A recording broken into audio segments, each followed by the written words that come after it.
Hello there, this is the Jesus Heart Radio, and the time is 12:07 p.m., October the 26th, 2016. It's time for Cooking with Isaac David Brigmond.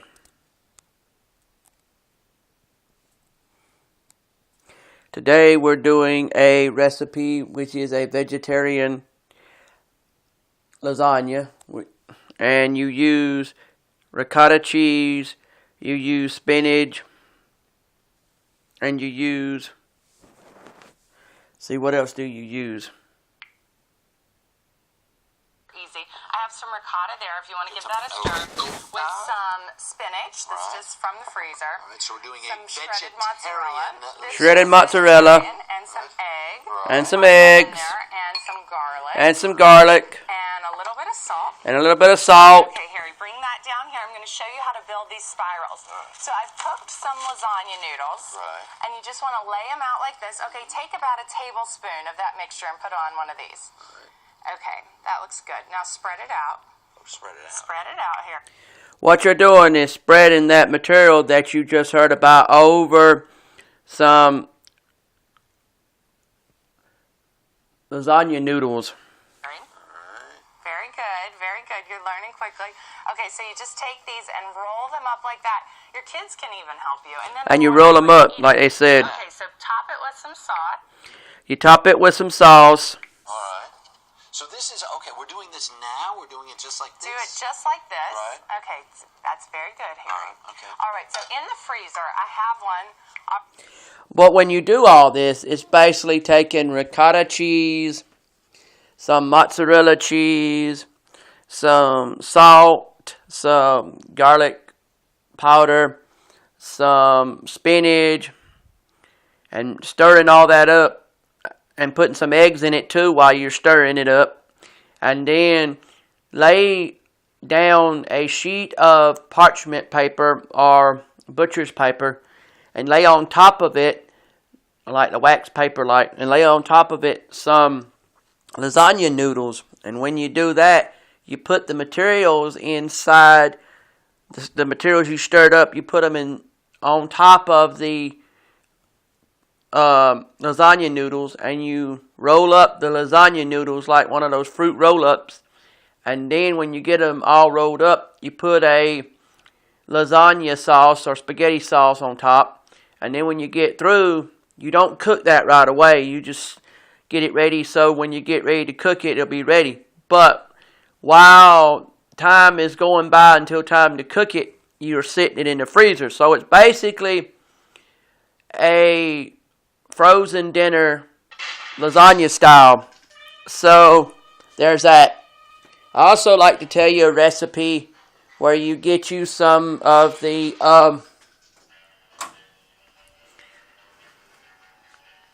this recipe is how to lose weight or how to eat less.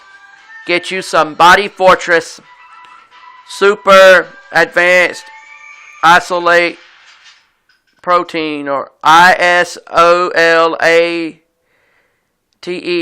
space PROTEIN.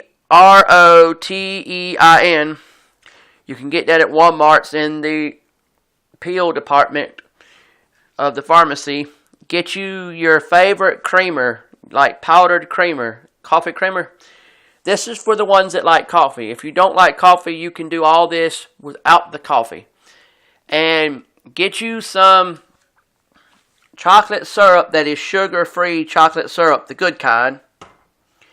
Get you some 3 packets of sweetener. So you got your favorite creamer, which is powder creamer. You got the Body Fortress, and you've got the 3 packets of sweetener, and then you've got the chocolate syrup, which is sugar-free chocolate syrup, the good kind. And then if you like coffee, make sure that you can use machine coffee, which came from a coffee maker. When I say machine coffee, which comes from a coffee maker, or as they say, coffee maker coffee. And you can or either use instant coffee. If you use instant, remember that the last liquid is water. Now, I have one of those. You've probably seen it for those blenders that blend up liquids. The little liquid blender that stands up. It's red with a clear container that sits on top of it with measurements. Well, what you do, you measure it as much as you want of it. So, like, the stuff that you're measuring the most is the liquid that is the base liquid. Like, coffee would be the base liquid if you are making it with coffee. If you're not making it with coffee, then if you're using instant coffee, then your water would be the base liquid. But if you take your Body Fortress powder, you can use either strawberry or chocolate or peanut butter Body Fortress. You use 3 packages of sweetener.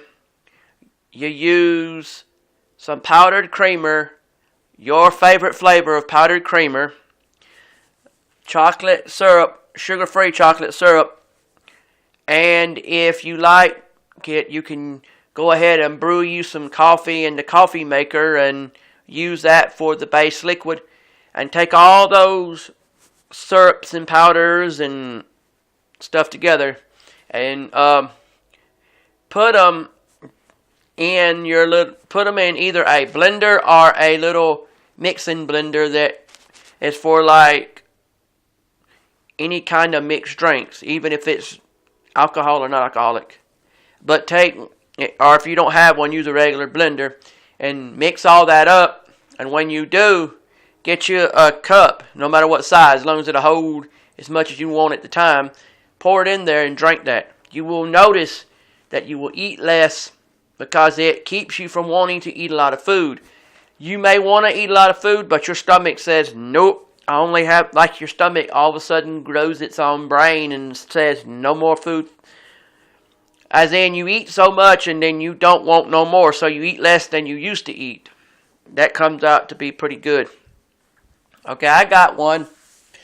It is what I consider a homemade spicy Italian sauce. It's basically an all-purpose Italian sauce that I had done, and I thought y'all should know too, because you're going to understand a lot of my recipes or suggestions or hacks. So when you're cooking with Isaac David Brigmond, cooking doesn't always apply to just food. It can also apply to recipes on homemade inventions. So my cooking show is for food and hacks. It could be food hacks, it could be life hacks, it could be any kind of hack. But there'll be food recipes and homemade projects. So the cooking could be you cooking up a new project or you're cooking up a new recipe in the kitchen.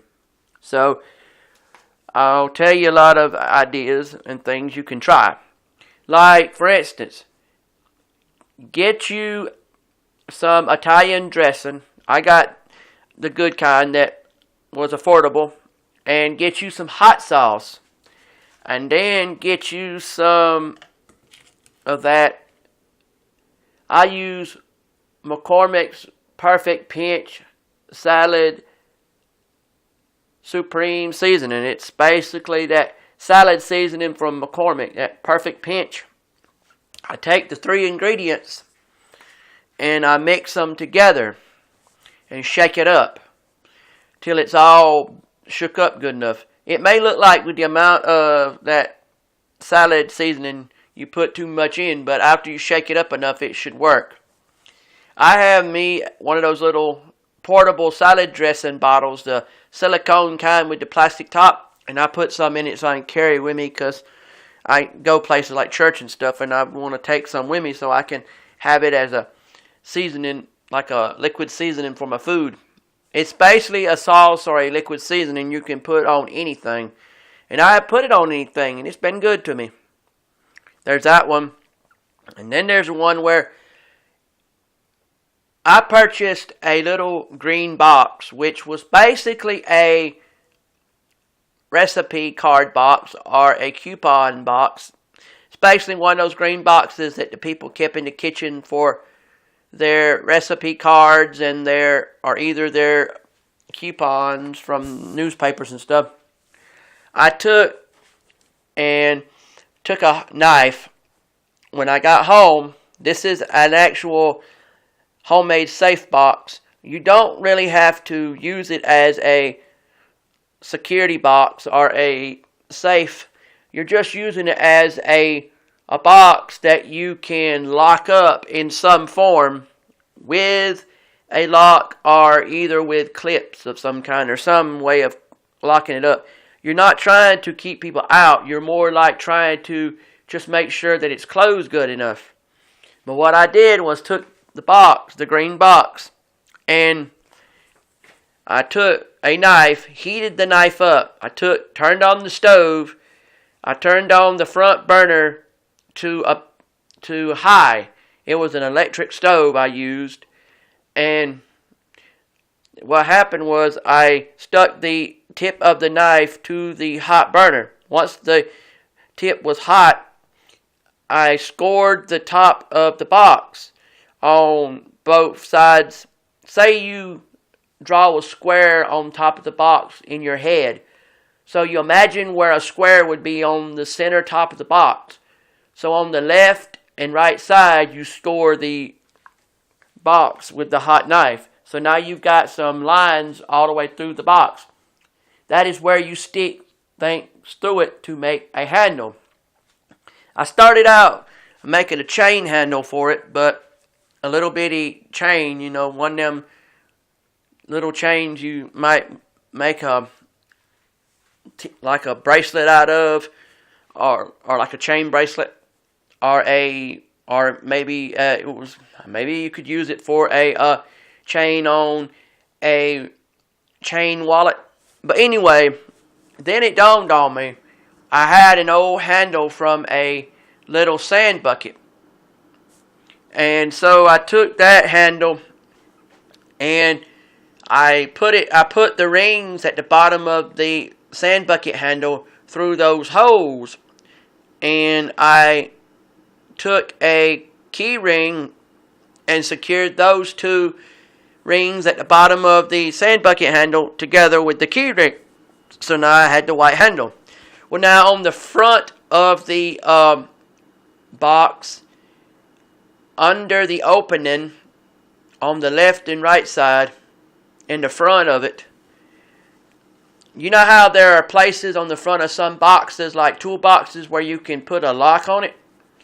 Well, in the same spot where you put a lock on a toolbox is also where I scored that green box. So then I took one of those carabiners and stuck it through the top hole and then put it around to the bottom hole on one side, because I had on the lid I scored it and on the box I scored it.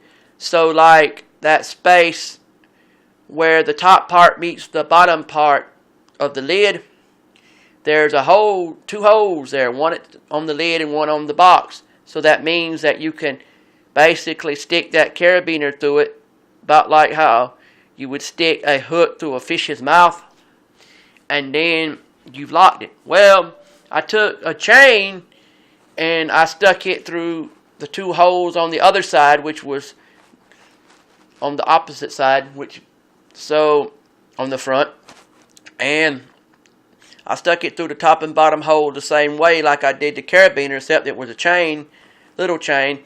And then I took and made sure, if the chain don't stretch as far as you want it to, you can take some key rings and one of those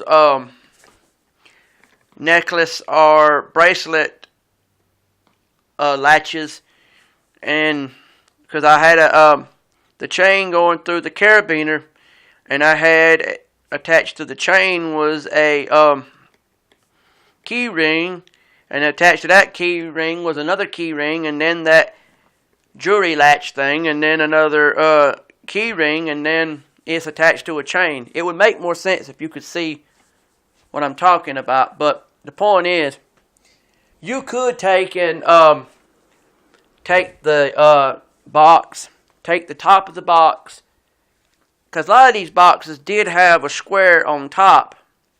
Or you could take and go to the center of the box with your finger.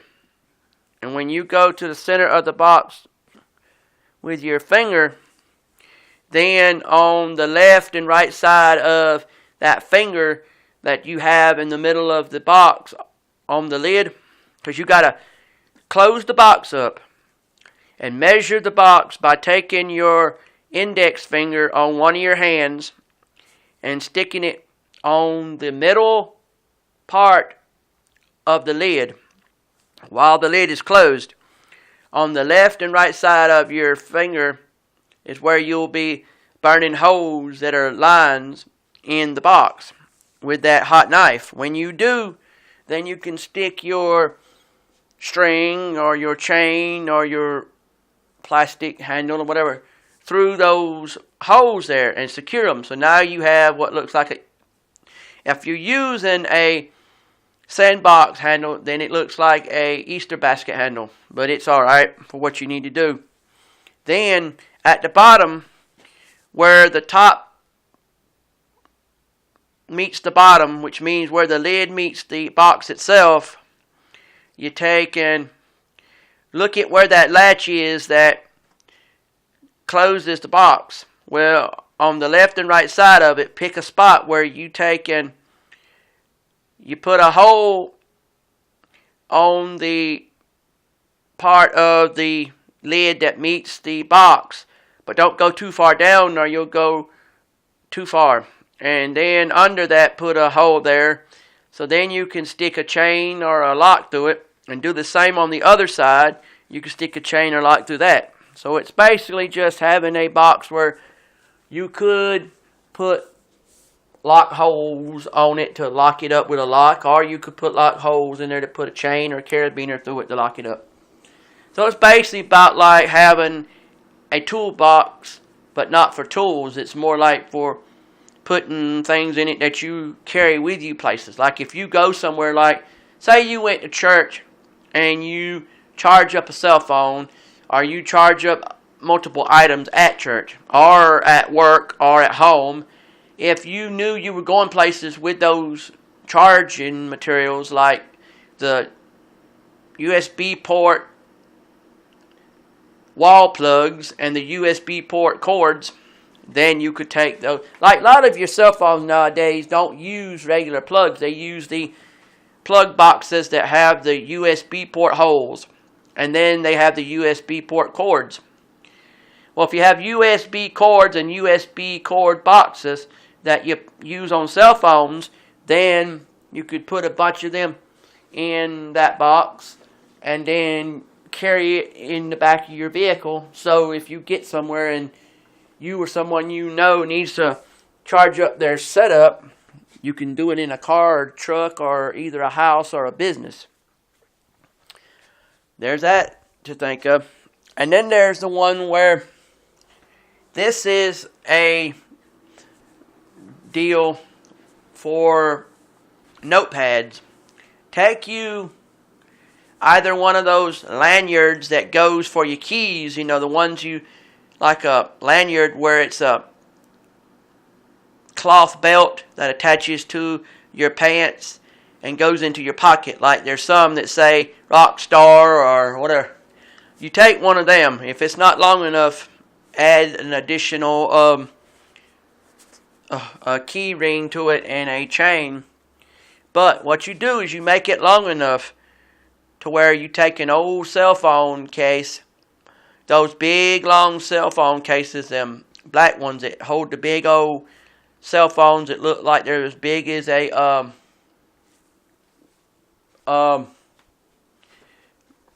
little iPad, or you know, them tablet size ones. Well, anyway, those cell phone cases that look big enough for one of those cell phones big as a TV, where you take one of those cases, make sure that you open up the case, and that little low-hanging line that you had on that you made, what you do with that low-hanging line, when I say low-hanging, I mean you've got one end of that long line attached to one belt loop, and you got the other end attached to another belt loop. So it's hanging down like a low-hanging line on your pants, about like a low-hanging chain would do on one of those chain wallets. And then what you do is you open up that cell phone case, put a pen and one of those writing tablets in there. When you do, you take and close that up.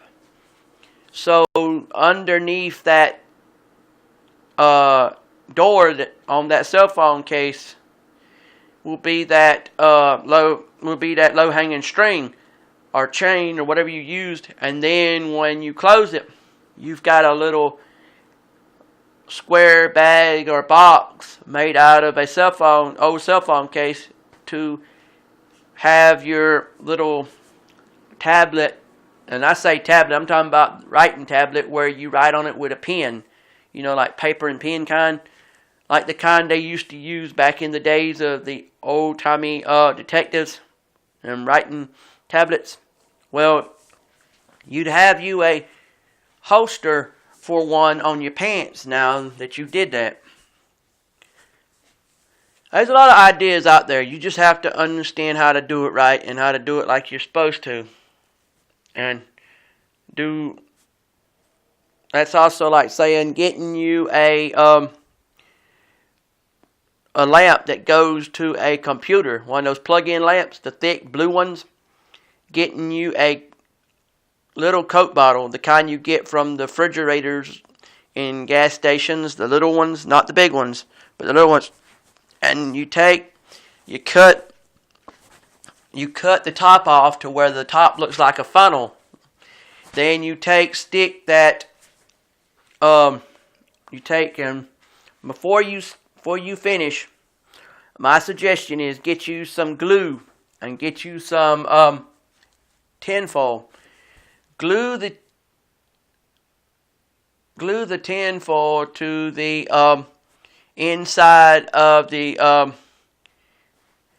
Coke bottle that you cut off like a funnel, the wide part, and then glue the tinfoil into it. When the tinfoil is dry, stick the bright part of that lamp into the opening where the lid would have screwed on to the Coke bottle, and then secure it with rubber bands to where it stays on tight enough. But you say, well, how would it stay on? Well, what you have to do is bend that, since that lamp is flexible, bend it to where it looks like a crooked index finger.